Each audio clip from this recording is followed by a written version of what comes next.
আমি একটা বিষয় পরিষ্কার করতে চাই, সবকিছু কি আল্লাহর পরীক্ষা? সবকিছুই কি আল্লাহর পরীক্ষা? ভাই, আপনি প্রশ্ন করেছেন সবকিছু আল্লাহর পরীক্ষা কিনা। আমাদের জীবনটাই পরীক্ষা। মাঝে মধ্যে আমরা নিজেরাই নিজেদের জন্য সমস্যা তৈরি করি, আমরা নিজেরাই নিজেদের সমস্যা তৈরি করি। এই জীবনটা আসলে পরকালের জন্য একটা পরীক্ষা। তাহলে তো ব্যাপারটা দেখাচ্ছে কেউ বেহেশতে যেতে পারবে না, কারণ মানুষ মাত্রই ভুল করে। ভাই, আপনি বললেন যে কেউ তাহলে বেহেশতে যেতে পারবে না, কারণ মানুষ মাত্র ভুল করে। আমি একমত, মানুষ ভুল করে, প্রত্যেক মানুষই ভুল করে। আর এজন্যই নবীজি বলেছেন, আল্লাহ সুবহানাহু ওয়া তাআলার করুণা আর দয়া ছাড়া কোনো লোক বেহেশতে যেতে পারবে না। আমার লেকচারে সে কথা বলেছি যে আমরা মানুষরা ভুল করি, কিন্তু আল্লাহ সেটা মাফ করে দিচ্ছেন।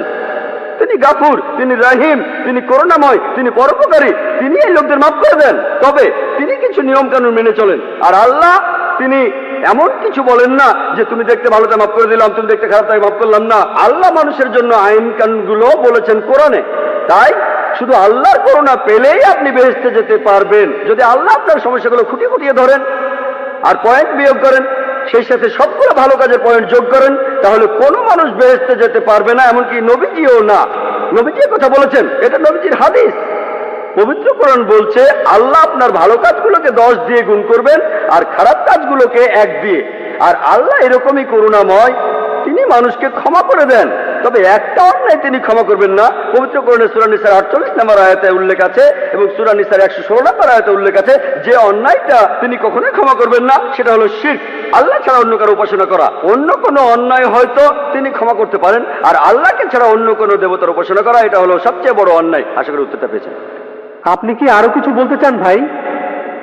হ্যাঁ, এখন ধরি একজন লোক, সে তার সব কাজ ভালোভাবে করলো, কিন্তু সেই লোক তার 3 জন স্ত্রীকে সমানভাবে দেখলো না। সেই লোক কি তখন বেহেশতে যাবে? ভাই, আপনি প্রশ্ন করলেন যে যদি, আমি আপনার প্রশ্নটা বুঝেছি, যদি কোনো লোকের 3 জন স্ত্রী থাকে আর সে সমান বিচার করতে না পারে, সে কি বেহেশতে যাবে? হ্যাঁ, যাবে। কেন যেতে পারবে না?